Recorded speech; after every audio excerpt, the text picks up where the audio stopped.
The Belt and Road Initiative, or BRI for short, turns 10 this month. The BRI has fast become the most important global development project in the world today. Over 150 countries and 30 international organizations have joined the BRI since its founding. The Belt and Road Initiative has received intensely biased coverage in the Western mainstream media and establishment sources, the bigger that it has gotten. A simple search in the West's most popular engine, Google, finds that more than 90% of the reports describe the BRI as a resounding failure and a quote-unquote debt trap for partner countries. But are any of the claims true? The simple answer is no. In fact, Western mainstream media and the establishment has contradicted it themselves on numerous occasions. A report in the Chatham House, a UK-based think tank funded in part by the US and UK governments, stated that, quote, developing country governments are not hapless victims of a predatory Beijing. They and their associated political and economic interests determine the nature of BRI projects on their territory. Far from unfolding according to a Chinese strategic blueprint, the BRI is actually being built piecemeal through diverse bilateral interactions, end quote. A 2021 article in The Atlantic added, quote, Chinese banks are willing to restructure the terms of existing loans and have never actually seized an asset from any country, end quote. This is no less true for Belt and Road Initiative projects. That year, Western mainstream media reported that China had forcibly seized the Entebbe International Airport from Uganda for failure to pay its loans.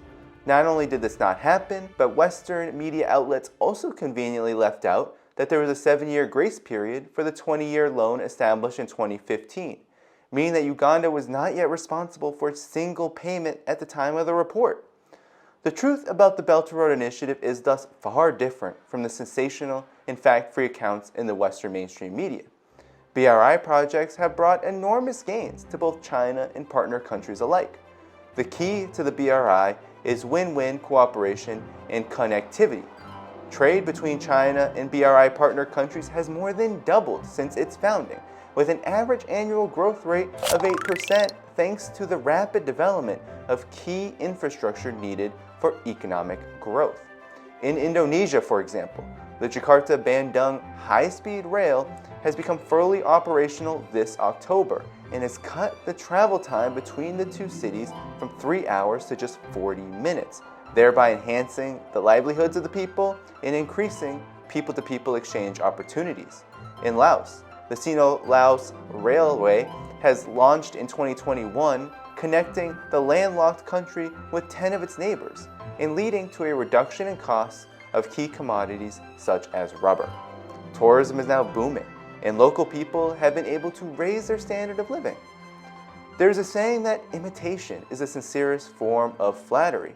It's fitting, then, that the G7 claimed it would invest $600 billion to counter the Belt and Road Initiative during its 2022 summit, while this year's G20 summit announced the India-Middle East-Europe Economic Corridor, which, conveniently enough, will utilize infrastructure developed under the Belt and Road Initiative.